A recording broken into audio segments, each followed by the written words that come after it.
the debate over the cost of sending more troops to Afghanistan is heating up in Washington, and that has some in Congress really toying with the idea of new taxes. Let's head to D.C. and Lizzie O'Leary with more on that story. Lizzie. Yeah, Carol, this comes from House Democrats. They're the much more liberal wing than the Senate, and they're nervous that the funding for the war could be a draw on the budget and that it would sort of displace some of their domestic priorities. So they're pushing for what you'd call a shared sacrifice tax. That's the way they phrase it. A bit like the millionaire's tax on health care.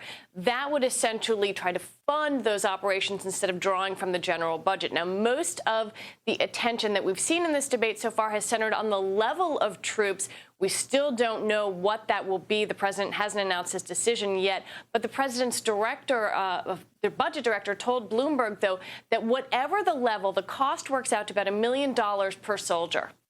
Now, with regard to the ongoing operations in Iraq and Afghanistan, if the president, and I'm not prejudging, I have enough on my plate, I don't need to wade into foreign policy too, but your rule of thumb is roughly correct.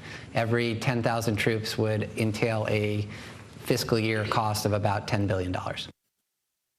So that could be about $400–500 billion over 10 years, about half the cost of some of the health care bills under consideration in Congress.